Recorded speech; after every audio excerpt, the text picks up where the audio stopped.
Les Britanniques sont comme ça. Quand ça va mal, ils se retrouvent au pub pour chanter autour d'une pinte.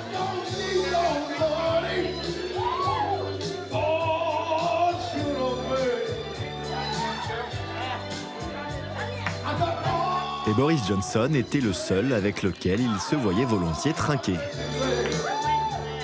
Je croyais que c'était quelqu'un comme nous, un homme du peuple, un type normal faisant juste son boulot et qui aurait pu changer la façon de faire de la politique. The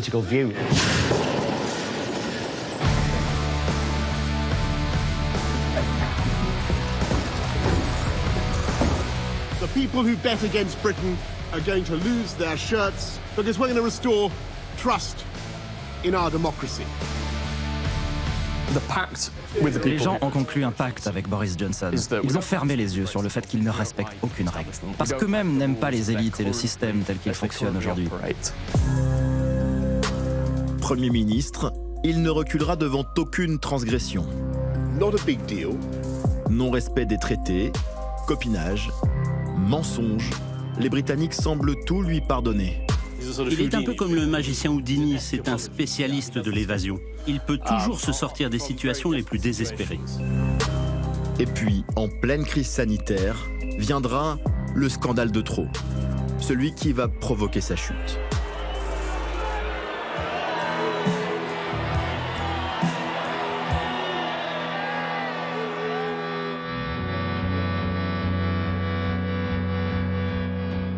And I want you to know how sad I am to be giving up the best job in the world.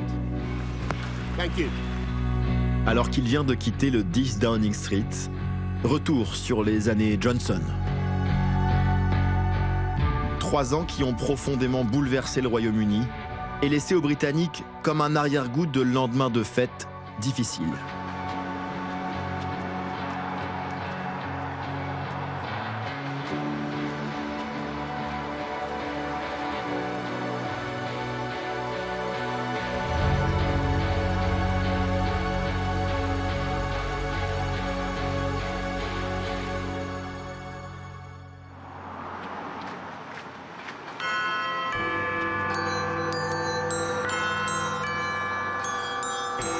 I have a small present for anyone who may be looking for something to read in that sleepy post-Christmas lunch moment. And here it is.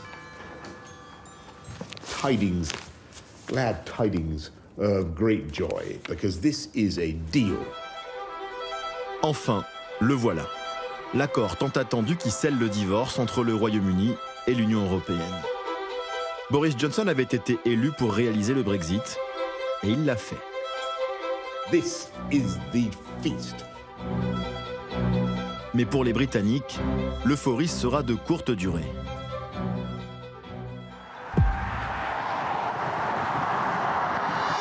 Très vite, les poids lourds bloqués aux frontières vont devenir le symbole du Brexit. Et les pénuries vont se multiplier à travers tout le pays.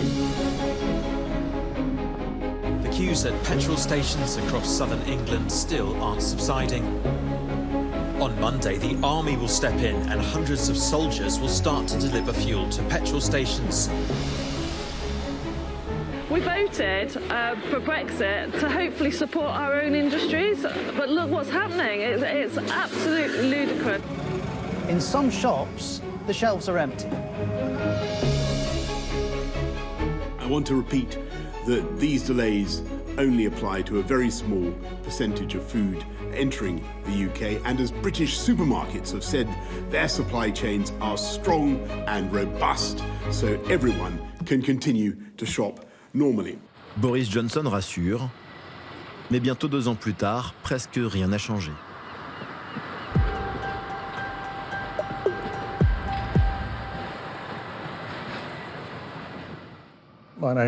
Je m'appelle John Shirley. Je suis le patron de la compagnie de transport internationale John Shirley Limited. Nous sommes particulièrement présents en Europe de l'Est, donc nous savons ce que sont les contrôles douaniers.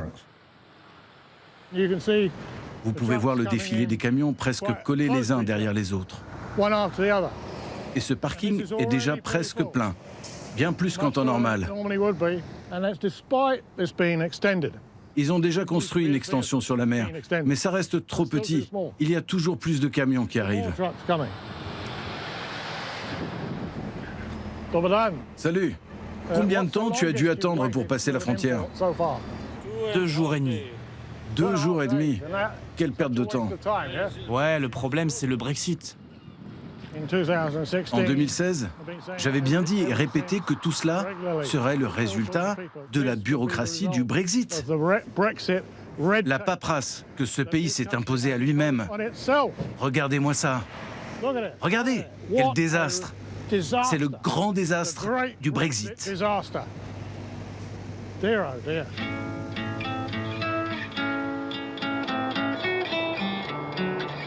Pour désengorger les ports, Boris Johnson a eu l'idée de construire à la hâte plusieurs parkings géants à l'intérieur des terres.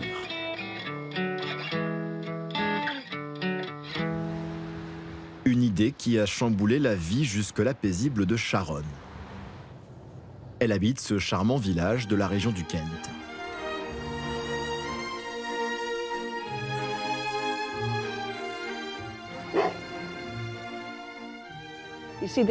Vous voyez cette église? Cette petite église? C'est une église médiévale, l'une des plus belles de Grande-Bretagne. Et maintenant, on peut à peine la voir. Chaque jour, des centaines de poids lourds doivent désormais passer par le centre de transit de Mersham. C'est donc ici que les nouvelles formalités administratives du Brexit sont censées s'appliquer avant d'entrer en Europe. Encore faut-il trouver le bon endroit. Here we go.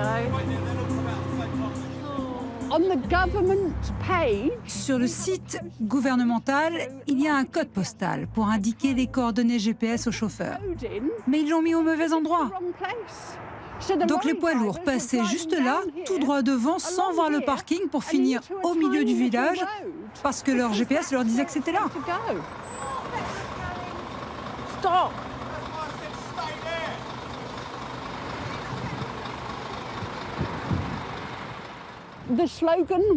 Le slogan, c'était « Brexit veut dire Brexit » et on va le faire. Sauf qu'on n'a toujours pas compris quelle était la question. Et surtout, quelle est la réponse. Mais c'est arrivé.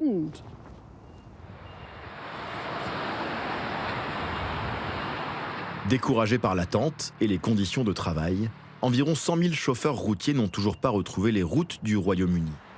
Et les pénuries se sont installées dans le quotidien.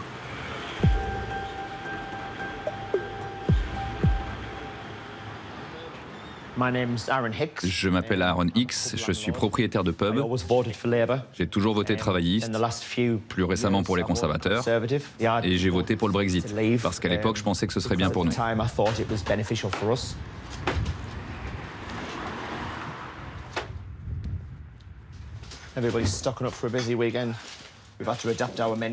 On doit constamment adapter nos menus pour essayer de cuisiner avec les produits disponibles.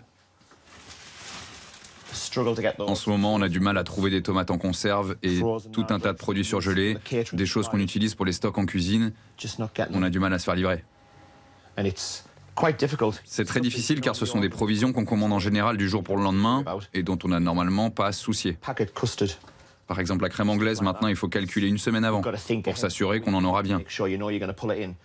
C'est très frustrant, mais rien de tout cela nous avait été expliqué quand on a fait le grand saut du Brexit. Quelque chose s'est grippé dans le pays de Boris Johnson. La libre circulation des marchandises, mais également celle des personnes.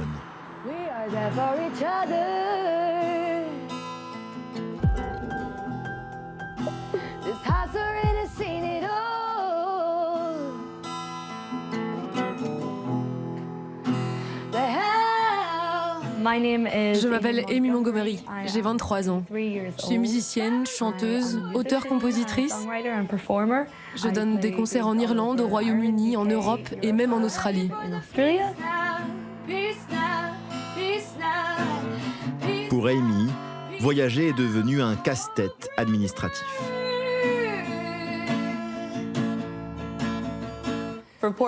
Si je veux transporter mes instruments de musique, par exemple, je dois désormais fournir la preuve que je suis bien la propriétaire de mon matériel. Je veux dire, la plupart des musiciens que je connais possèdent leurs instruments depuis des années. Je ne vois pas bien comment ils peuvent avoir gardé leurs factures. C'est complètement dingue.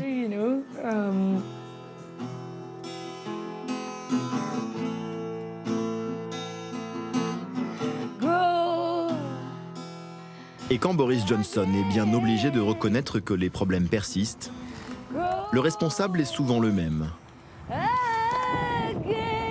I'm afraid that in the course of the negotiations, the EU as a whole did not give us the deal that we wanted on this issue. Though of course we're not placing any restrictions on people coming to the UK. We're very happy to welcome performers from around the world, and that always be part of our Global Britain approach. What a load of baloney. Excuse after excuse after excuse, and it simply doesn't wash, and it won't wash with the British public, who are sick and tired of being taken for fools.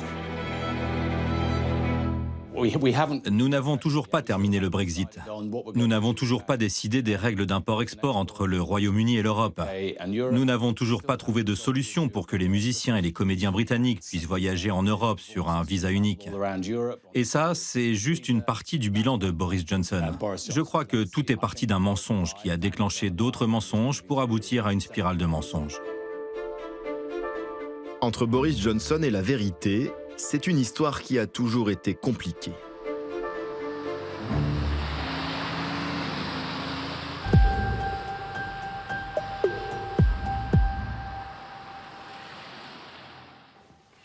Je suis Femi Olowale, j'ai 31 ans, je suis un ancien militant anti-Brexit. Je suis aujourd'hui un activiste et je commente et analyse tout ce que fait Boris Johnson. Chaque mercredi, j'enregistre une vidéo pour réagir aux propos de Boris Johnson, répondant à la séance des questions au Premier ministre. Il se rend au Parlement, il est interrogé par d'autres membres du Parlement et chaque mercredi, il ment. Il répète le plus souvent les mêmes mensonges d'une semaine à l'autre. Femi s'est spécialisé dans le décryptage des approximations et des mensonges présumés du Premier ministre. Il est suivi par plus de 350 000 abonnés sur les réseaux sociaux. And on Brexit, Johnson says the food industry now has 73 trade deals to exploit, 63 of which were simply rolled over from EU membership, and according to the government's own figures, it hasn't exactly been a net positive. Je sais qu'il va mentir et il ment à chaque fois. Si vous répétez les mêmes mensonges indéfiniment, les gens finissent par le croire. Donc il faut rectifier sans cesse pour rétablir la vérité. Boris Johnson est assez fiable dans sa malhonnêteté. Boris, bullshit better. Nous avons affaire à une série de mensonges. Des mensonges qui se répètent. Repeated lies.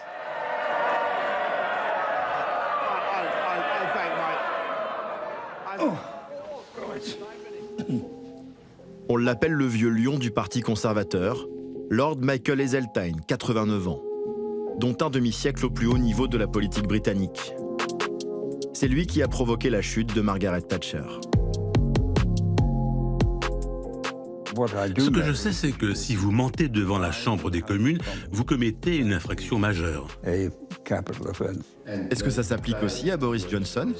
Ça s'applique à n'importe qui. Si le Premier ministre a menti devant les députés, c'est comme pour n'importe quel autre ministre. Il doit démissionner. Et il a été prouvé de nombreuses fois que Boris Johnson a menti devant la Chambre des communes.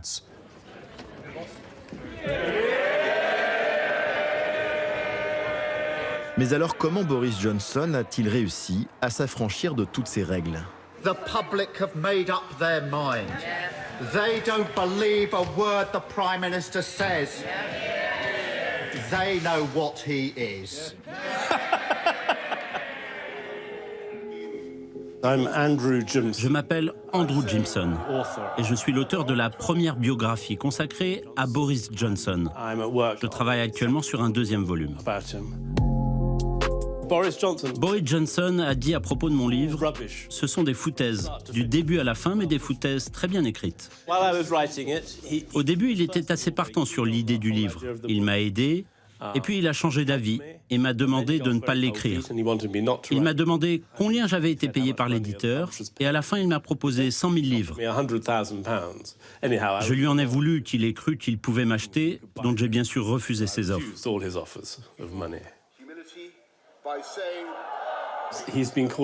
Il a été surnommé Boris l'Anguille parce qu'il a ce don comme personne de vous glisser entre les doigts. Il est un peu comme le magicien Houdini, c'est un spécialiste de l'évasion. Il peut toujours se sortir des situations les plus désespérées. Et pour tromper son monde, cet illusionniste a une méthode. Il l'a même un jour théorisée à la télévision, prenant à témoin le public britannique. There's nothing more serious in politics than a good joke, and my guest today is one of Parliament's most accomplished and eminent jokers, even if his sense of humour has occasionally led him into trouble. He's Boris Johnson. I think my theory is I've got a brilliant new strategy, which is to make so many gaffes that nobody knows which one to concentrate on. So they cease to be newsworthy. They cease to be newsworthy. You completely outgeneral the media in that way, and they despair. You've got to pepper their positions with so many gaffes that they're confused. It's like chaff, it's like a helicopter throwing out chaff. And then you steal on quietly and drop your depth charges wherever you want to drop them.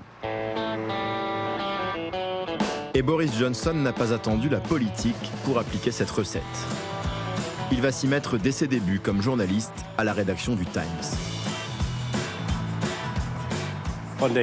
Un jour, il a essayé d'apporter de la couleur à un article sur le roi médiéval Édouard II à propos d'un château qui avait été découvert sur les bords de la Tamise.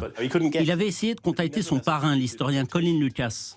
Malheureusement, il n'a pas pu le joindre. Mais ça ne l'a pas empêché de lui attribuer une citation complètement inventée et en plus qui n'avait aucun sens sur le plan historique. Colin Lucas était très en colère de passer pour un idiot. Il s'en est plaint au rédacteur en chef du Times. Boris Johnson a été convoqué dans son bureau et s'il avait dit « Je suis désolé, j'ai fait une terrible erreur, donnez-moi une nouvelle chance », il lui aurait sans doute donné. Mais il a juste dit que la plupart des citations dans ce journal étaient inventées et il a été renvoyé du Times. Loin de mettre fin à sa carrière, l'épisode contribue au contraire à façonner son personnage. Un clown eurosceptique, un pied dans la presse, un autre au Parti conservateur. Ladies and gentlemen, Boris Johnson. Ces bourdes à répétition vont faire de lui un bon client pour la télévision britannique. You are the sex symbol of the Tory party. No. There's some inaccuracy there, honestly.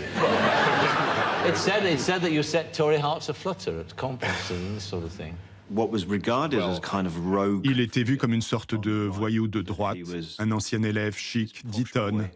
Il affiche toujours ce petit air content de lui, ce côté « Ah, qu'est-ce que vous voulez que je vous dise ?» You won a scholarship to Eton. Yeah. And Eton would no doubt be very formative.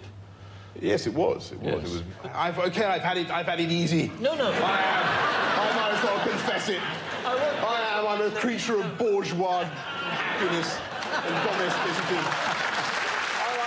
He was quite funny. Il était assez drôle, et les autres se moquaient un peu de lui. Il faisait des blagues à ses dépens, mais il prenait sur lui et il était capable de plaisanter à son tour. Je me suis dit qu'il avait l'air d'être un gars sympa. You are maybe the next leader or a future leader of the Tory party. Well, funnier things have happened, but I think it's about as likely as being locked in a disused fridge or discovering Elvis on Mars. Boris désamorce l'hostilité des gens en remettant toujours une couche. Il se transforme en une sorte de caricature d'écolier de la classe supérieure et c'est beaucoup plus efficace. Je m'appelle Toby Young, je suis journaliste. En 2001, Boris Johnson est devenu le rédacteur en chef du Spectator. J'étais le responsable du site internet. Le Spectator est une part importante du conservatisme anglais. Sa ligne éditoriale n'est pas très idéologique, mais elle privilégie l'humour, le fait de ne pas trop se prendre au sérieux.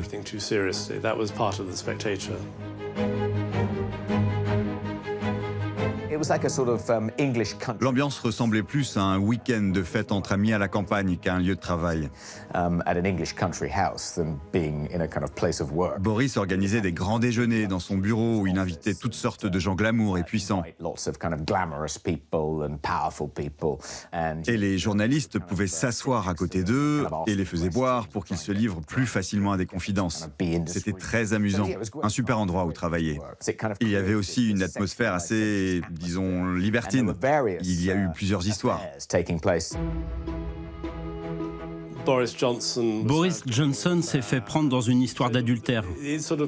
C'était devenu un lieu assez louche d'une certaine façon.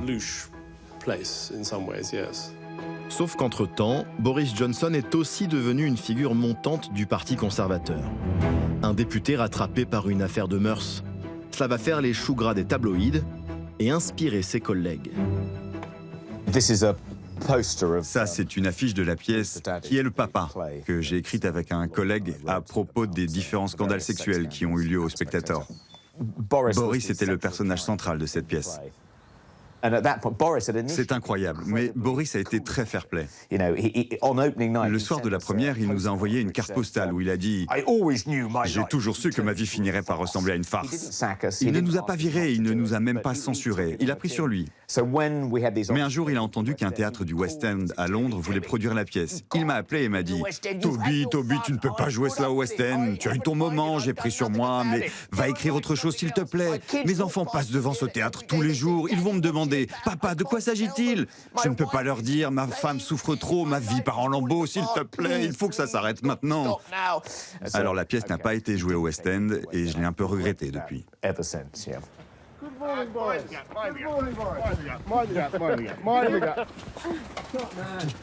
Si les frasques de Boris Johnson amusent le public et agitent les paparazzis, elles ne font pas rire du tout le vieux et puritain Parti conservateur.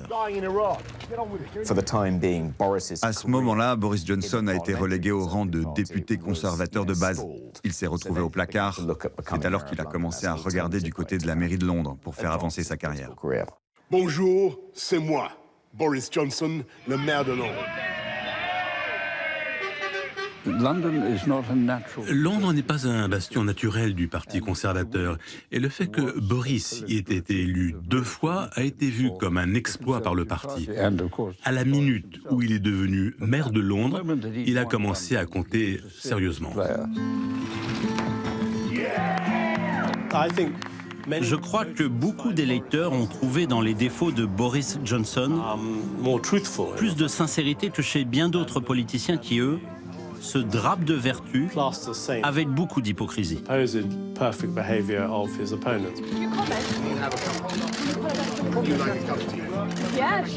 L'excentrique maire de Londres gagne un surnom, Bojo le clown, et surtout un titre, celui d'homme politique préféré des Britanniques. Allô, j'ai des Français chez moi qui se plaignent du soleil en Angleterre. Je m'appelle Gavin Esler, je suis journaliste et écrivain. J'ai travaillé de nombreuses années pour la BBC.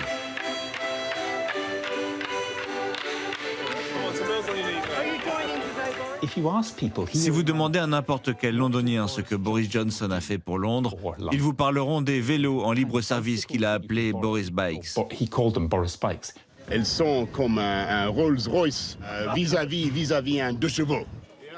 Ce n'était pas son idée, c'est son prédécesseur, Ken Livingstone, qui a pensé en premier. Mais Boris est un génie du marketing. Boris Bikes, quelle brillante idée. Mais ça n'est pas son idée. Boris Johnson gouverne comme le rédacteur en chef d'un tabloïd. Il est à la recherche de la une du lendemain. Il veut raconter quelque chose de vendeur. Que ça soit vrai ou faux n'a pas d'importance pour lui. Ping pong was invented on the dining tables of England, ladies and gentlemen, in the 19th century. It was called whiff-waff. Other nations, the French, looked at a dining table and saw an opportunity to have dinner. We looked at a dining table and saw an opportunity to play whiff-waff. And I say to the world, ping pong is coming home. Les Jeux Olympiques vont faire de Boris Johnson une star planétaire. Pour ce showman, c'est une aubaine.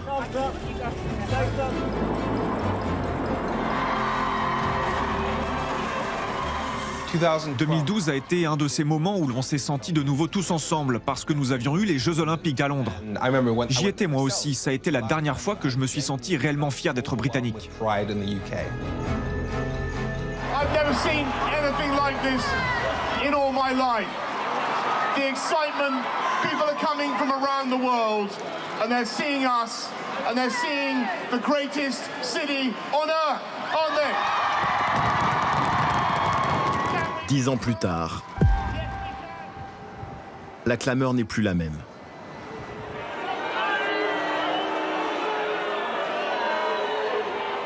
Les Britanniques célèbrent leur reine, mais conspuent leur Premier ministre.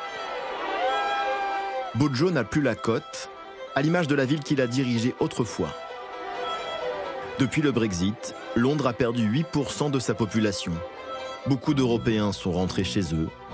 Fini l'euphorie, la crise s'est installée. Je m'appelle Ian Moore, je suis comédien de stand-up au Royaume-Uni.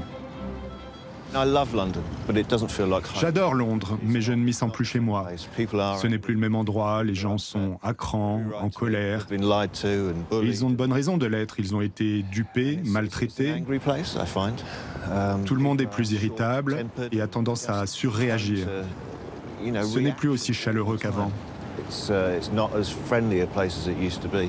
Salut mon vieux, tu peux m'emmener à l'hôtel Grosvenor s'il te plaît? Super, merci.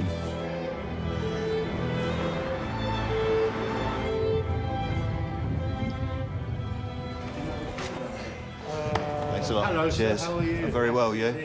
Thank you. Thank you very much.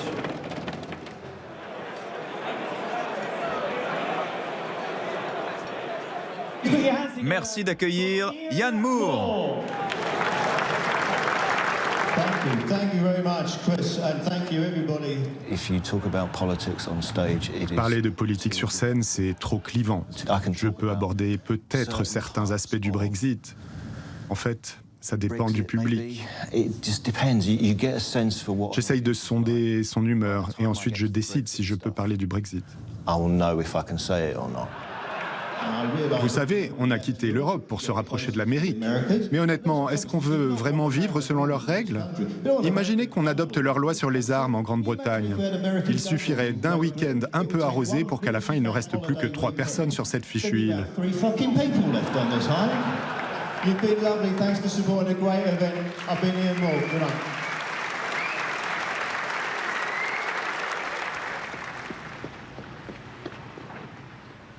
Good night.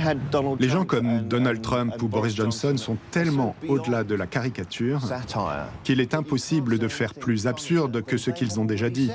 En fait, ils ont tué mon job.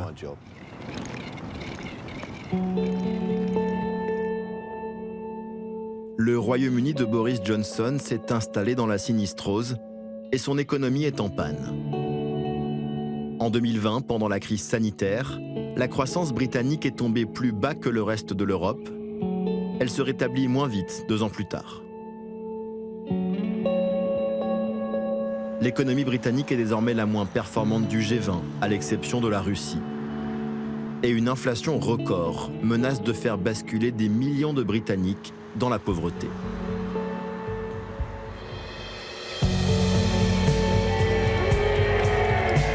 Lors de sa campagne pour le Brexit, Boris Johnson avait promis des lendemains prospères. Thank you very much. Thank you for coming. Can you hear me? We can take back control of £350 million a week and spend on our priorities here in this country.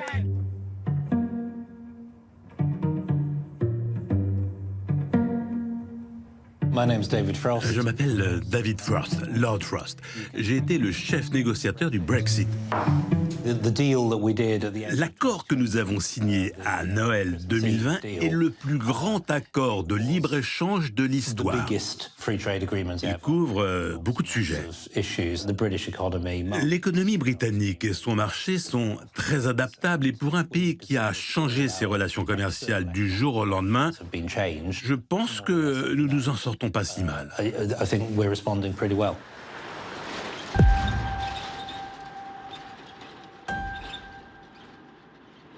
Dans les bastions ouvriers du nord-est de l'Angleterre, conquis par Boris Johnson, on a cru à toutes ces promesses. Aujourd'hui, ce sont les territoires les plus touchés par la crise économique.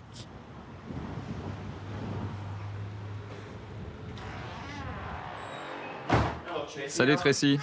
Salut Aaron. Ça va? Je viens de Bread and Butter. Ah oui? Il y avait du monde? Beaucoup, oui. 78 personnes. Ah bon? Oui, ça n'arrête pas de monter. Le concept de Bread and Butter, c'est une banque alimentaire? C'est pas une banque alimentaire. Parce que ce n'est pas gratuit. C'est des produits proches de leur date d'expiration qu'on évite de jeter. Les gens peuvent avoir 3 sacs pour 8 €. C'est pas mal. Bonne idée. Oui, certaines personnes ont vraiment besoin de ça pour survivre. On est tous passés par là, hein. Mais là c'est de pire en pire.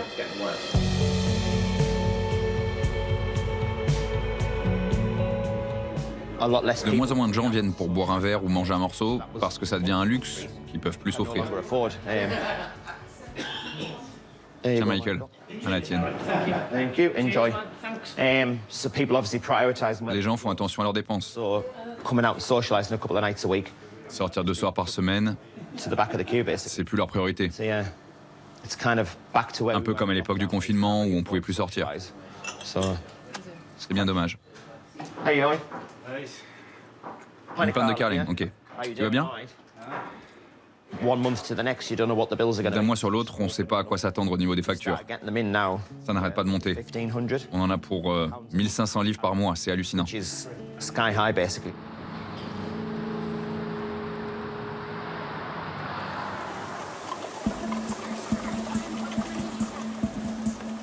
À l'industrie britannique aussi, Boris Johnson avait promis la fin d'un long déclin grâce aux opportunités du Brexit. Mais aujourd'hui, même les entreprises jusque-là épargnées par la crise commencent à s'interroger. Je m'appelle Steve Hardeman, je suis le directeur général de Clifton Fasteners. Je suis dans l'entreprise depuis 33 ans. Je m'appelle Carl Love, je suis le directeur adjoint. J'ai débuté sur les machines il y a 30 ans et j'ai progressé jusqu'à arriver à ce poste. J'ai voté pour le Brexit parce que je crois que le Royaume-Uni est un pays merveilleux. Steve a eu ses raisons de voter pour le Brexit. J'ai eu les miennes de voter pour rester. J'espère qu'aujourd'hui, on peut faire avancer le pays, retrouver la grandeur britannique. Après, que l'on y arrive, cela reste à prouver. Ici, on a plutôt profité des fermetures des frontières liées au Covid comme au Brexit. Depuis 2 ans, les carnets de commandes sont pleins, car de nombreuses entreprises d'ordinaire dépendantes de la Chine se sont tournées vers Carl et Steve. Nous, on fabrique ces rivets, pas plus grands que ça.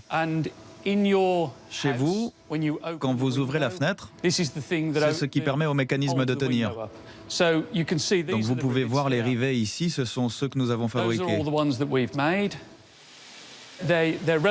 Ils ne coûtent pas très cher, mais si les manufactures n'en ont pas, elles ne peuvent pas fabriquer leurs produits.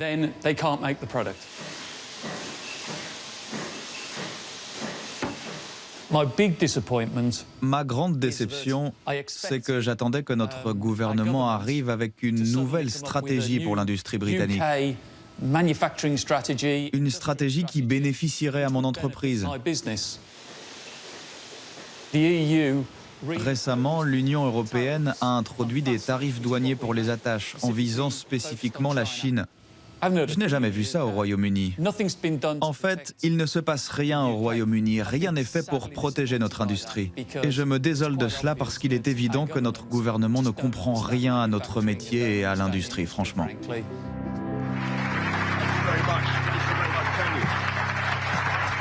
Well, thank you very much, Tony. Good morning, everybody. It's fantastic to be here in Tyneside, one of the big net exporting regions in the whole of the UK.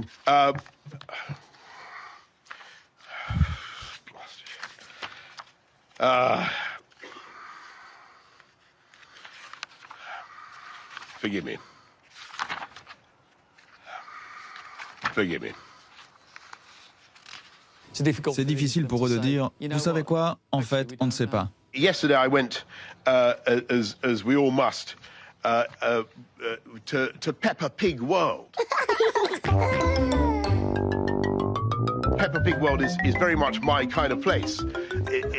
It has very safe streets, discipline in schools, but the real lesson for me was about the power of UK creativity.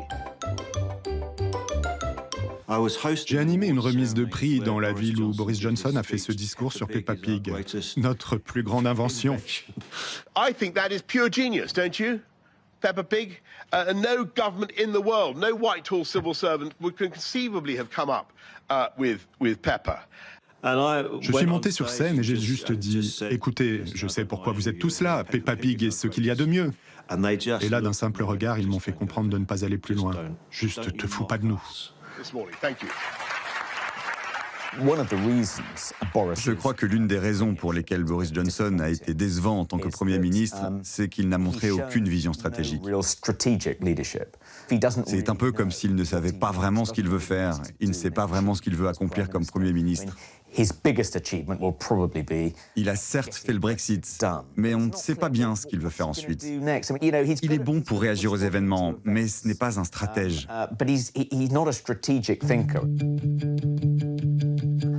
Et je pense qu'il trouve le fait de gouverner plutôt ennuyeux. À ce bilan économique préoccupant, se sont ajoutés des faits plus graves encore pour les Britanniques. Ils vont découvrir que Boris Johnson a introduit dans sa pratique du pouvoir un dangereux mélange des genres. Un système où se mêlent argent, copinage et influence. Je m'appelle Sam Bright, je suis journaliste d'investigation pour Byline Times. Nous sommes un média indépendant. J'enquête en particulier sur le copinage et la corruption au gouvernement.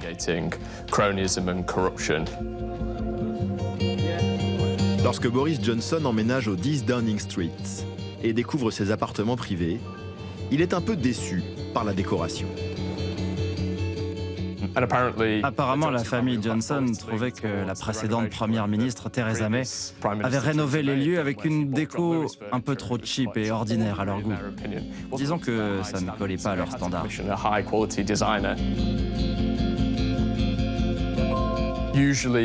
Habituellement, les premiers ministres ont droit à 30 000 livres par an d'argent public pour rénover Downing Street. Mais pour lui, le budget travaux s'est élevé à des centaines de milliers de livres. Mais comme il ne pouvait pas le faire financer par des fonds publics, il leur fallait de l'argent. C'est là que Lord Brownlow, un membre de la Chambre des Lords et un des plus gros donateurs du Parti conservateur, a proposé de payer la différence. La saisie du téléphone de David Brownlow va révéler un échange de SMS avec Boris Johnson. Preuve que le Lord aurait financé les travaux, notamment ce papier peint à près de 1 000 € le rouleau, signé de la créatrice Lulu Little, en échange d'une contrepartie. Salut David, une partie de notre appartement a besoin d'un coup de neuf et j'aimerais demander à Lulu Little d'avancer dessus. Puis-je lui demander de te contacter pour avoir ton accord? Merci et bien à toi, Boris. PS, je suis sur le projet de grande exposition, je te tiens au courant. Cher Premier ministre, bien sûr, vous pouvez dire à Lulu de m'appeler et on s'en occupe au plus vite. PS, merci de penser à la grande exposition, David. La grande exposition, c'est la contrepartie. Lord Brownlow voulait organiser un festival du Brexit. Face au scandale, il devra y renoncer. Cela montre juste qu'en finançant les caprices privés du Premier ministre, un donateur du Parti conservateur peut avoir accès aux plus hauts responsables du pays, de façon privilégiée par rapport à n'importe qui d'autre.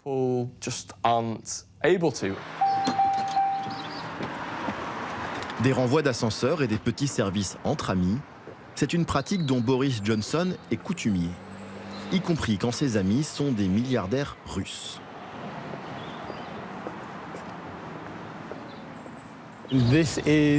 Voici la très jolie demeure londonienne de Yevgeny Lebedev. C'est le fils d'Alexander Lebedev. Ils sont les propriétaires de plusieurs journaux, dont le Evening Standard.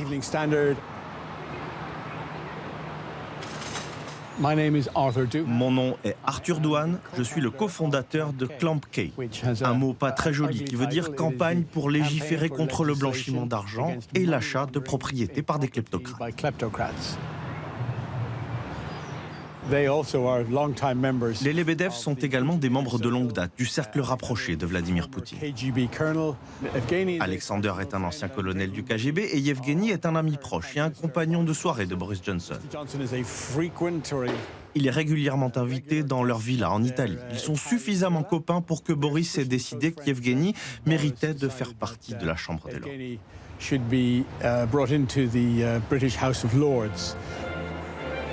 Chaque Premier ministre a le privilège de choisir les nouveaux membres de cette assemblée parlementaire.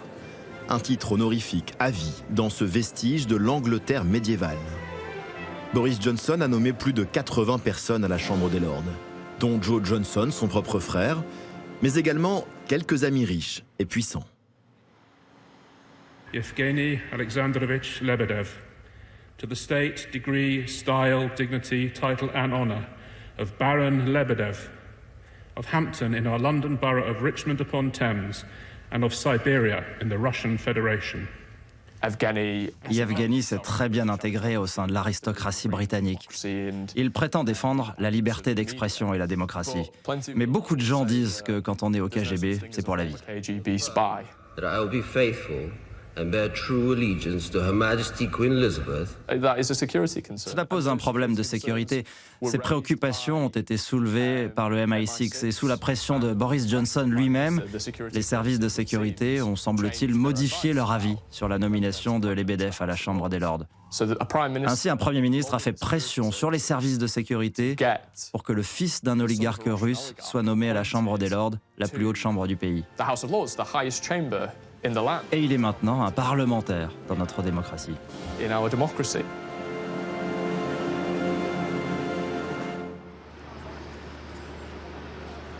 S'affranchir des procédures, ignorer les règles, pour Boris Johnson, c'est une méthode de gouvernement.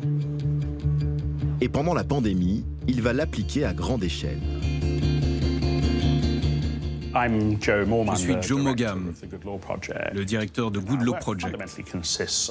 Notre rôle est de scruter les méthodes du gouvernement. Nous avons intenté plus d'une douzaine de poursuites contre le gouvernement depuis le début de la pandémie.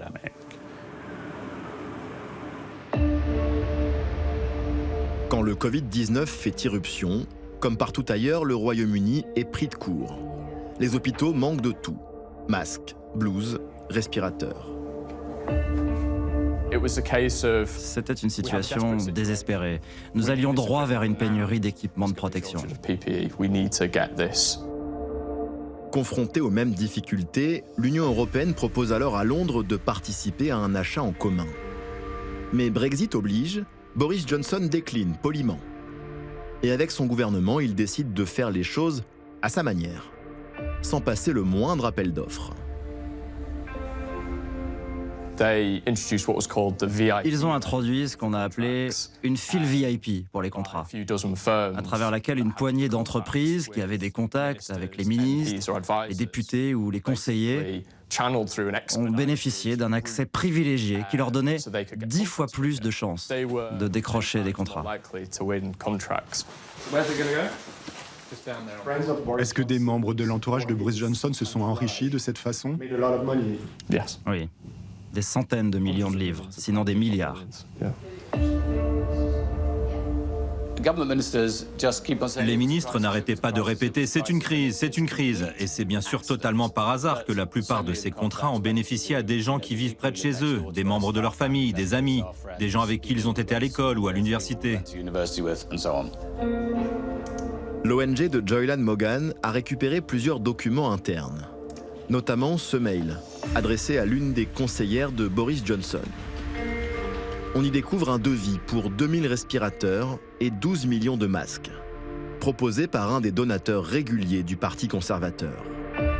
Nous tenons à aider le parti et la nation dans ces temps très difficiles. Les entreprises qui ont obtenu ces contrats sont souvent des sociétés assez obscures. Il y a par exemple ce bijoutier basé en Floride, il s'appelle Michael Sager. Sur son compte Instagram, on peut le voir poser avec sa petite amie. Il a gagné quelque chose comme 300 millions de livres de contrats pour des équipements de protection. Les tarifs pratiqués se sont rapidement révélés exorbitants. De quoi éveiller les soupçons de l'administration britannique. Dans un autre échange de mails, un fonctionnaire du ministère des Finances s'étonne du prix à l'unité d'un masque FFP3, commandé à 100 millions d'exemplaires, à un prix 3 fois plus élevé que ce qui se pratiquait à l'époque. Pourriez-vous, s'il vous plaît, négocier une réduction ou justifier à notre contrôleur de gestion pourquoi le prix est ici bien plus élevé que dans le dernier contrat? Sur les 12 milliards de livres d'argent public dépensés pour les équipements de protection, on estime que 10 milliards ont été gâchés. À ce jour, personne dans l'entourage de Boris Johnson n'a été inquiété par la justice. Pour nous, cela montre quelque chose de Boris Johnson, quelque chose de bien plus large sur son impunité.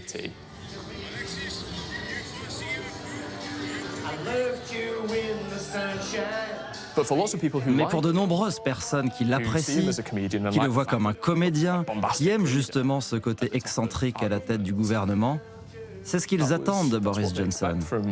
Et tout ça n'aura pas vraiment fait changer leur opinion, jusqu'au Partygate.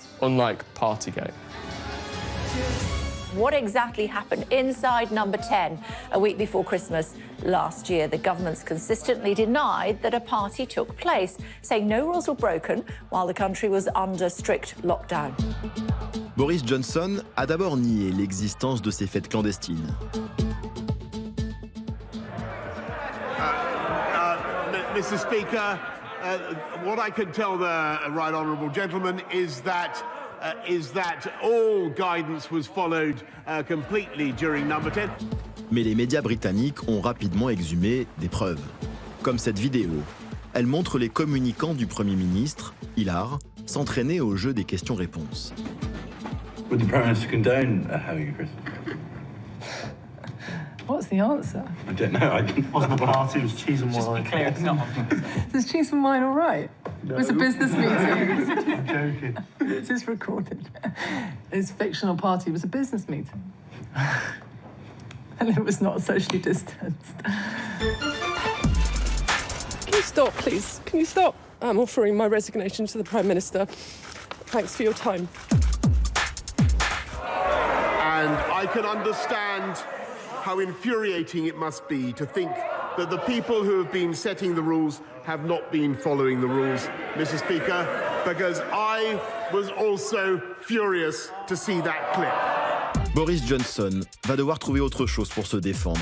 Lorsque la presse publie cette photo, on y voit le Premier ministre en pleine garden party au 10 Downing Street, alors que le pays est sous un confinement strict. And I went into that garden just after 6 on the 20th of May, 2020, to thank groups of staff before going back into my office 25 minutes later to continue working. I believed implicitly that this was a work event. Les jours passent et Boris Johnson s'enfonce.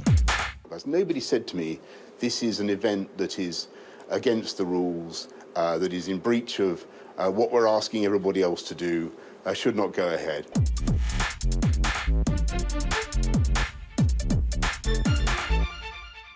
Au début, je pensais que c'était les médias qui en faisaient un peu trop. Et puis, on a eu des révélations quasiment tous les jours.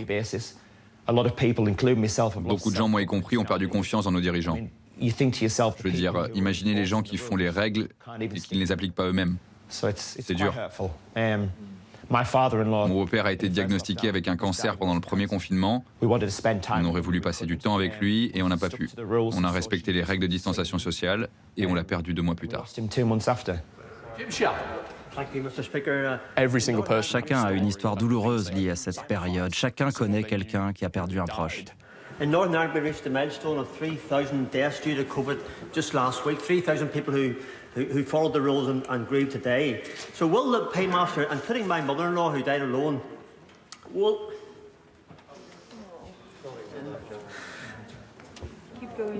the Paymaster General confirm that there will be a full and complete disclosure to enable the police service to ascertain it all was done decently? I'm sorry, Mr. Speaker. Je croyais que c'était quelqu'un comme nous, un homme du peuple, un type normal faisant juste son boulot et qui aurait pu changer la façon de faire de la politique, comme l'aurait fait l'un des nôtres. Les gens ont conclu un pacte avec Boris Johnson. Ils ont fermé les yeux sur le fait qu'il ne respecte aucune règle. Parce qu'eux-mêmes n'aiment pas les élites et le système tel qu'il fonctionne aujourd'hui. Ils ont donc accepté ces frasques, ces scandales et ces outrances, mais là le pacte s'est brisé.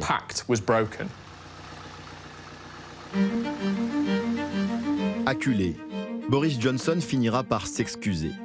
Il deviendra même le premier chef de gouvernement de l'histoire à devoir s'acquitter d'une contravention de 50 livres.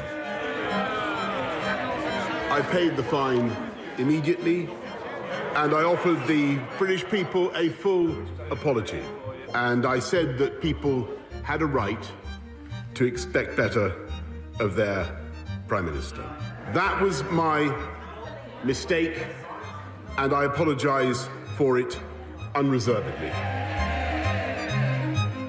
What a joke.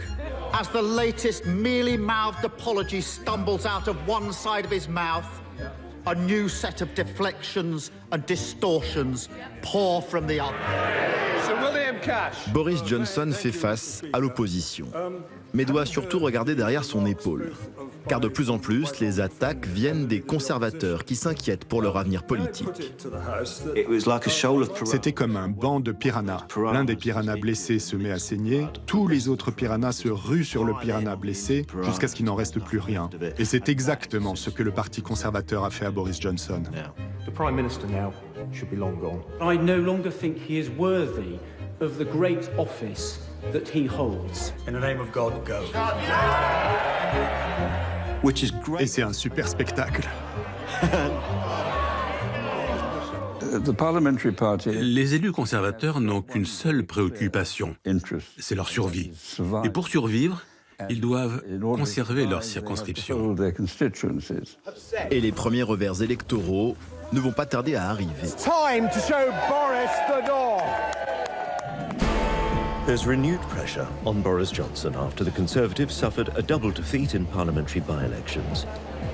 Can we continue to govern without distraction, given the erosion of the trust with the British people?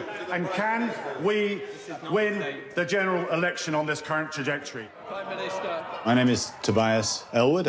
Je m'appelle Tobias Elwood. Je suis député de Bournemouth, sur la côte sud du Royaume-Uni. Pour de nombreuses raisons, avec plusieurs collègues, nous avons déposé une lettre de défiance contre le Premier ministre. Il suffit que 54 députés envoient une lettre expliquant qu'ils ne soutiennent plus leur Premier ministre pour provoquer un vote sur la confiance.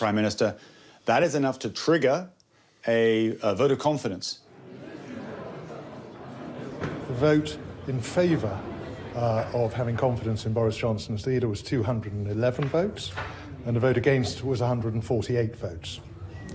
And therefore, I can announce that the Parliamentary Party does have confidence. Cette fois-ci, il va s'en sortir in extremis. Mais pour les Tories, après avoir été l'homme de la situation, Boris Johnson est en train de devenir un problème. Why should we believe anything you say when it has been proven you're a habitual liar? Well, first of all,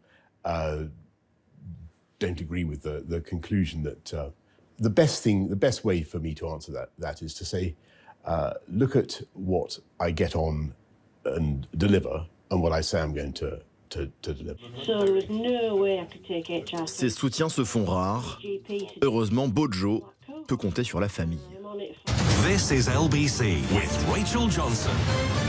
Fervente opposante au Brexit il y a quelques années, Rachel Johnson, la sœur du Premier ministre, est devenue la première supportrice de son frère. This is LBC. Someone's got to stick up for him. I don't want to get into it, but I just feel that I know the optics are terrible, but everybody is putting easily the worst interpretation on every single episode. J'ai eu le syndrome de l'obsession du Brexit, sans aucun doute. Mais je me suis adaptée. Je veux dire, je continue à penser que c'était une idée stupide, mais bon, on a tous fait des choses stupides, et il faut faire avec. On pourrait continuer à en débattre jusqu'à la fin des temps. Ça n'a pas été une catastrophe absolue. Bon, si vous êtes une PME qui fait du commerce avec l'Europe, c'est pas génial. Si vous essayez d'envoyer des choses au Royaume-Uni, c'est pas top. Il y a beaucoup de paperasse. Donc sur le plan commercial, ça n'a pas été bon. Mais pour permettre à la Grande-Bretagne d'agir unilatéralement, on a vu des avantages. Par exemple, quand on a pu envoyer des armes à l'Ukraine. Good morning to you. It's 7 o'clock in the UK. Our breaking news this morning, it's war. Boris Johnson will chair a Cobra meeting at 7:30 this morning to discuss the UK's response. Embourbé dans le scandale du Partygate, lâché par ses troupes, c'est un scénario impensable qui va permettre à Boris Johnson de faire oublier pour un temps ses déboires. Le retour de la guerre en Europe. This is Ukraine's finest hour. Ukrainians taught the world that the brute force of an aggressor counts for nothing against the moral force of a people determined to be free. Quelle que soit votre opinion sur le Brexit, il a été le premier leader européen à soutenir Volodymyr Zelensky et à donner beaucoup d'argent à l'Ukraine, des armes et de la formation. You're looking good. Oh, it's an absolute pleasure to see you. Well, fantastic to see you. How are you? You're looking well.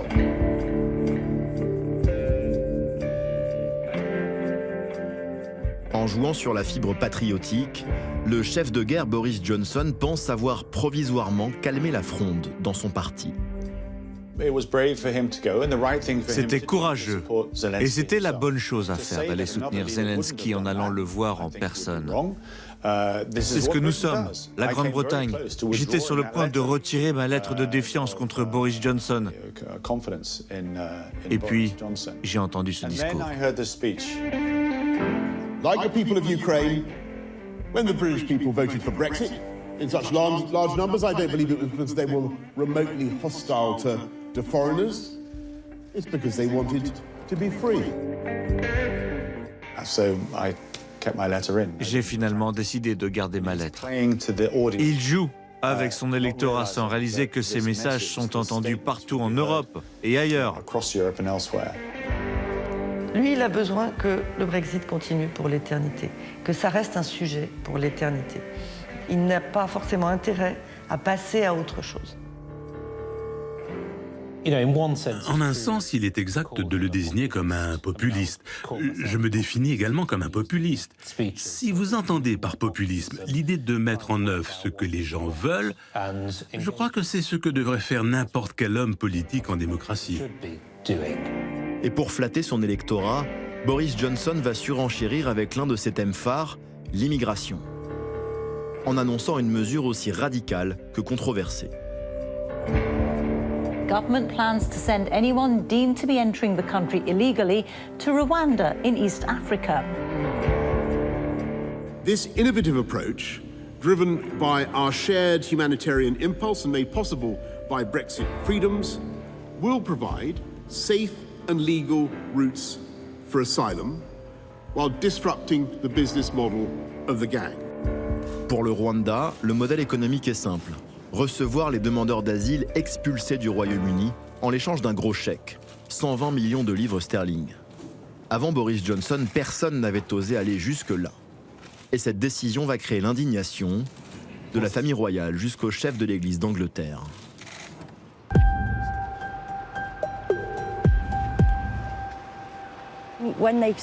Quand ils commencent à débarquer, ça n'arrête plus. Ça dure toute la journée. Ils viennent de Syrie, d'Iran.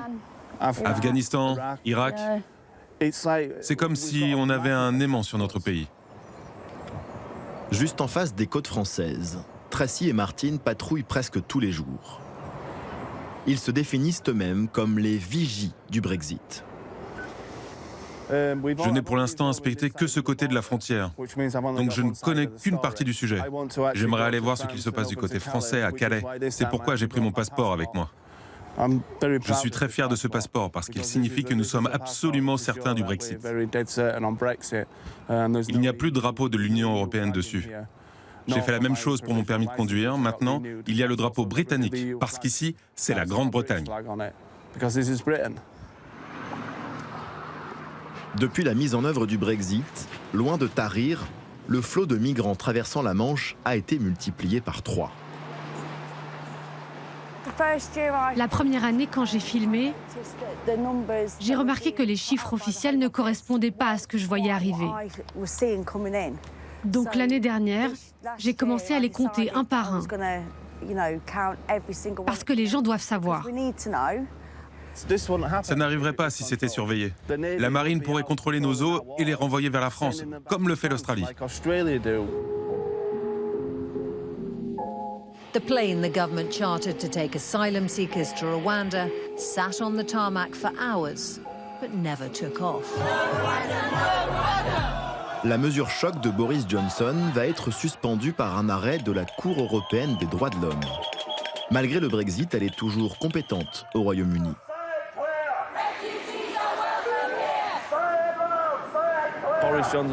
Boris Johnson n'a pas fait ce qu'il a promis. Le point essentiel du Brexit, c'était les frontières. Sauf que là, il nous dit « Oui, mais il y a les lois sur les droits de l'homme et tout ce baratin. » Mais on s'en fout. On est un pays souverain. Nous ne devrions pas être dépendants des lois européennes sur les droits de l'homme. Ce que je veux, personnellement, c'est que les droits de l'homme soient complètement supprimés du Royaume-Uni, ainsi que la Convention européenne. J'aurais voulu qu'on nous crée une sorte de déclaration de droit à l'américaine qui serait pour les citoyens britanniques et seulement les Britanniques. J'aurais voulu qu'il termine ce qu'il a commencé, car pour l'instant, l'Union européenne continue de nous étrangler. C'est aussi simple que ça. Dans cette tension, entretenue en permanence avec l'Union européenne, Boris Johnson a régulièrement ressorti une carte, celle de l'Irlande du Nord. Il avait d'abord accepté que des contrôles s'exercent en mer pour les marchandises qui circulent entre la Grande-Bretagne et son enclave en Irlande, avant de renier sa propre signature. Not a big deal. We can fix it in such a way as to remove those bureaucratic barriers, but without putting up barriers on trade moving north-south in the island of Ireland. Nous avons la responsabilité de la paix et de la sécurité en Irlande du Nord. Et c'est pour ça qu'il faut renégocier. Je pense que Bruxelles simplifie un peu trop les choses et a pu traiter l'Irlande du Nord un peu comme si elle était toujours membre de l'Union européenne. On cherche des solutions aux problèmes. En face de nous, on a quelqu'un qui cherche des problèmes aux solutions. Et ça, c'est très difficile. Je milite depuis l'âge de 13 ans pour le Sinn Féin, car je crois que le Sinn Féin est le meilleur parti politique. Principalement parce que je suis un fervent partisan de la réunification de l'Irlande.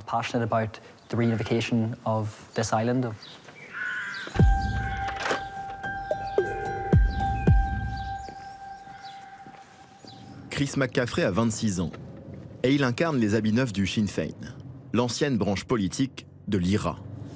3 lettres qui évoquent une guerre civile que Chris n'a jamais connue, pas plus que la frontière et les checkpoints qui séparaient les deux Irlandes. Nous sommes en train de traverser le pont de Black Lion. Et vous voyez, il n'y a quasiment aucune différence, à part que les panneaux indiquent des kilomètres au lieu des miles. Le gouvernement a essayé d'introduire des panneaux disant par exemple « Bienvenue en Irlande du Nord », mais les habitants n'en ont pas voulu.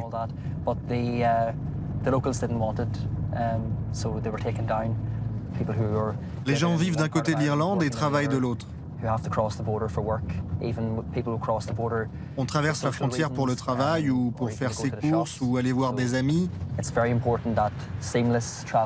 C'est important que les échanges puissent se faire librement pour les personnes et les marchandises.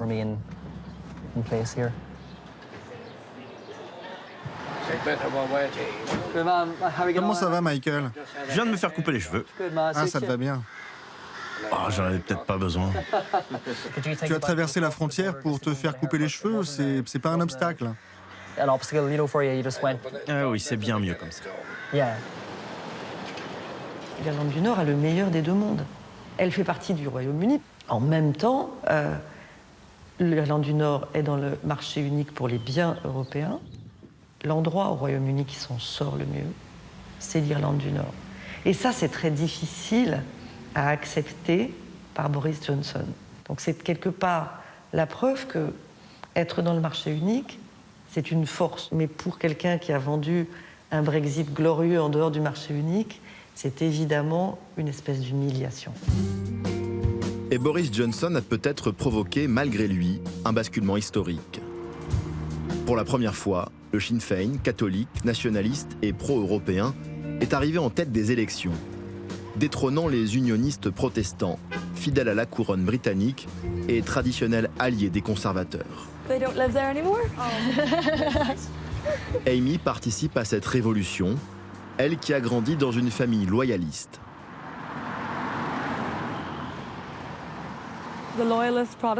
Les protestants loyalistes font leur feu de joie tous les ans ici. Ils brûlent un drapeau irlandais et parfois des affiches électorales du Sinn Féin.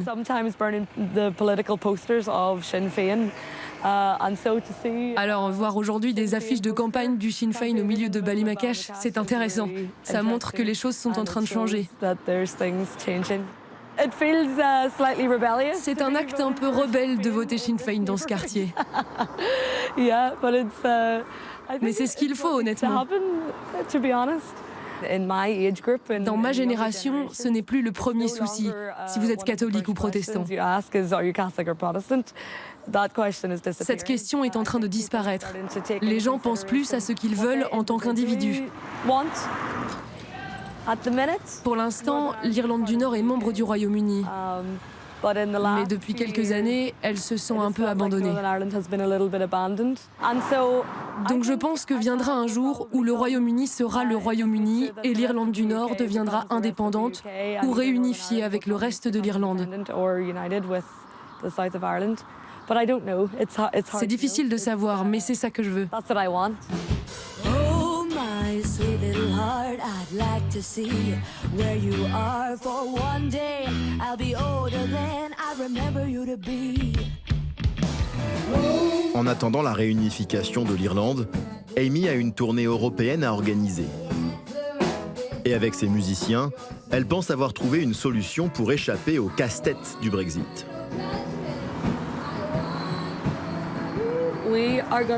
On va aller de Belfast à Liverpool. Ou alors de Dublin à Cherbourg. Comme ça, ensuite, on peut aller d'un pays de l'Union européenne à l'autre. Tout le monde a un passeport irlandais? Oui. Toi, tu peux avoir un passeport irlandais? Oui, je crois. Ah oui, c'est vrai, tu en as déjà eu un. Ouais. Il est périmé. Je veux obtenir mon passeport irlandais le plus vite possible. J'ai beaucoup de peine pour les musiciens britanniques qui ne peuvent pas avoir de passeport irlandais parce qu'ils ne peuvent plus voyager dans l'Union européenne comme avant. Ah bah, le Brexit!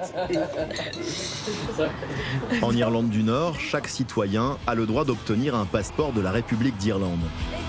C'est un sésame qui permet de continuer à voyager dans l'Union européenne sans complications. Oh, j'ai cru que j'avais oublié ma carte d'identité. Mais d'autres ont carrément choisi d'aller plus loin. Bonjour. À voter. Merci.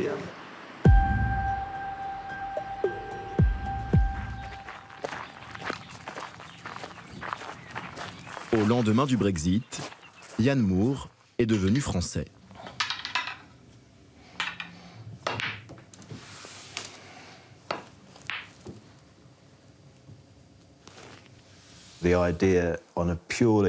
L'idée, sur un plan purement pratique, c'était d'avoir un passeport anglais pour aller en Angleterre et un passeport français pour revenir en France. C'était l'idée. Mais il y a eu autre chose. Je crois qu'en fait, je n'avais plus envie d'être associé à la Grande-Bretagne.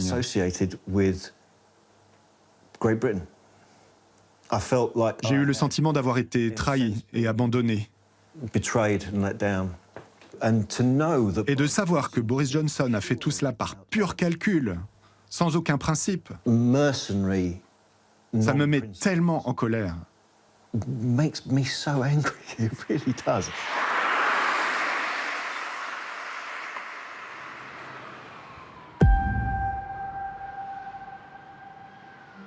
Prime Minister, how's your week going? Terrific. Like many others. Boris Johnson est pourtant en train de vivre sa dernière semaine avant sa chute. Au cœur de l'été, il est accusé cette fois d'avoir fermé les yeux sur une affaire d'agression sexuelle visant l'un de ses proches, le député Chris Pincher. Boris Johnson va tenter une fois de plus de s'en sortir en faisant du Boris Johnson. Have you been told of any other allegations similar to the conduct of Mr. Pincher about any other ministers in your time as Prime Minister? I'm going to have to tell you, Chris, that it is all too possible that people have said things to me about any number of people, including possibly people around this horseshoe. No, have you ever had? I would be. Je pense que les gens vont se souvenir de lui pour ses défaillances personnelles. Je crois que son masque est tombé. C'est un menteur en série, il l'a toujours été. Mais cette fois, c'est son propre gouvernement qui décide de le lâcher. Two of his most senior ministers savaged his leadership and dramatically resigned from the cabinet. Boris Johnson has insisted he will remain as Prime Minister despite an avalanche of resignations. I call Sajid Javid.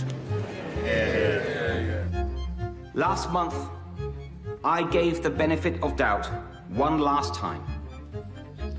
But I haven't concluded that the problem starts at the top.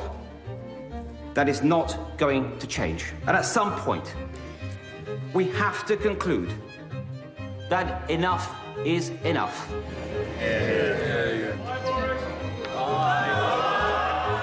Il a fallu que 50 membres de son gouvernement démissionnent en une seule journée. Ses collègues venaient dans son bureau pour lui dire « Le spectacle est terminé, vous ne pouvez pas continuer ». Sous la pression de ses collègues et sous les huées de la foule, Boris Johnson finit par se résoudre à quitter le pouvoir.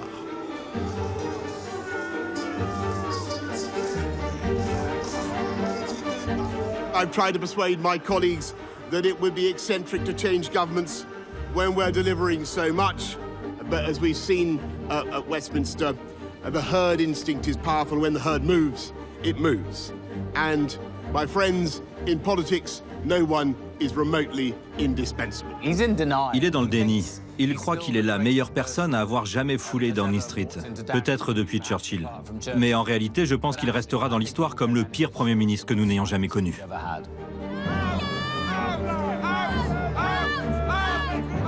Oh look, it's Downing Street. Leave means leave! Je n'étais pas vraiment sûr qu'il allait s'en aller parce qu'il a définitivement fait quelque chose à ce pays. Il a radicalisé les gens de la même manière que Donald Trump a radicalisé ses électeurs. Les dégâts causés par Boris Johnson mettront longtemps avant de disparaître.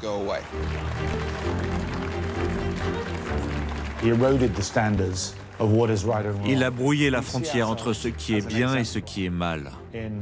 Nous nous voyons comme un exemple à suivre dans le monde, pour notre façon de faire de la politique. La Grande-Bretagne s'enorgueillit d'être la mère de tous les parlements. Mais quand nous commençons à négliger nos principes, à ne plus dire la vérité, ou à ignorer le droit international, nous ne sommes plus la Grande-Bretagne.